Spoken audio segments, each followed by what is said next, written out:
अस्सलाम वालेकुम। तो आज की इस वीडियो में हम स्टडी करेंगे G6PD डेफिशिएंसी को। G6PD deficiency is a hereditary condition in which our body is unable to detoxify oxidising agents. ठीक है, व्हाई?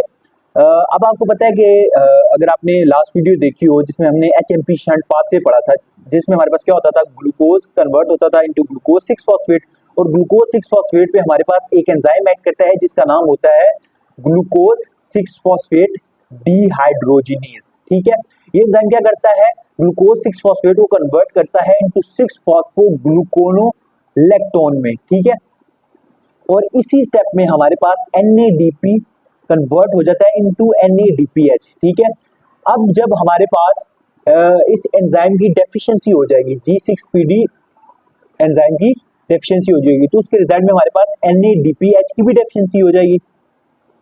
अब ये जो NADPH है, ठीक है, ये हमारे पास ग्लूटाथायोन को उसकी रिड्यूस फॉर्म में रखता है। ठीक है, अगर हमारे पास NADPH की डेफिशिएंसी हो जाएगी तो हमारे पास रिड्यूस फॉर्म ऑफ ग्लूटाथायोन उसकी भी डेफिशिएंसी हो जाएगी।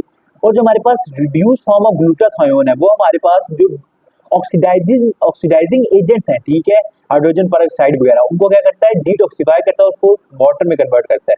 लेकिन अगर हमारे पास रिड्यूस फॉर्म ऑफ ग्लूटाथायोन की कमी होगी तो उसके रिजल्ट में हमारी बॉडी में क्या होगा, हाइड्रोजन पेरोक्साइड ऑक्सीडाइजिंग एजेंट्स क्या हो जाएंगे, बढ़ जाएंगे। और यही ऑक्सीडाइजिंग एजेंट्स क्या करेंगे, हमारे पास डैमेज कर देंगे सेल मेम्ब्रेन ऑफ आरबीसी को, जिसके रिजल्ट में क्या हो जाएगा, हीमोलाइसिस ऑफ आरबीसी। और आरबीसी की हीमोलाइसिस होगी तो उसके रिजल्ट में हमारी बॉडी में क्या हो जाएगा, हीमोग्लोबिन बहुत ज्यादा बढ़ जाएगा, जिसके रिजल्ट में पेशेंट क्या हो सकता है, जॉन्डिस।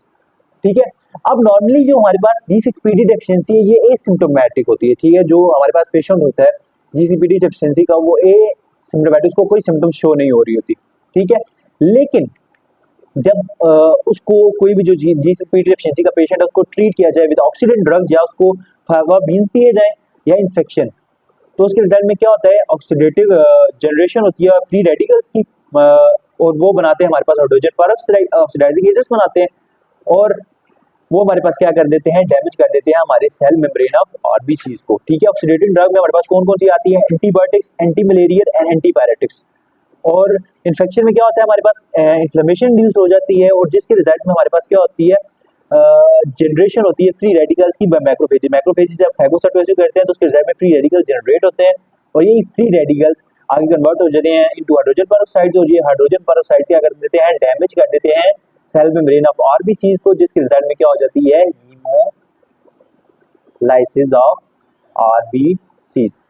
अब आपको पता है कि जब ग्लूटाथायोन है, जो रिड्यूस फॉर्म ऑफ ग्लूटाथायोन है, अब आपको पता है कि आरबीसी के अंदर एक हीमोग्लोबिन एक प्रोटीन होती है, ठीक है, जिसको जिसके अंदर होते हैं सल्फाइड्राइल ग्रुप्स। ठीक है, उन सल्फाइड्राइल ग्रुप्स को रिड्यूस स्टेट्स में मेंटेन करने के लिए हमारे पास ग्लूटाथायोन होता है। ठीक है, रिड्यूस फॉर्म में जो हमारे पास रिड्यूस ग्लूटाथायोन है, ये क्या करता है, मेंटेन करता है reduce states of sulphydryl groups of protein like haemoglobin.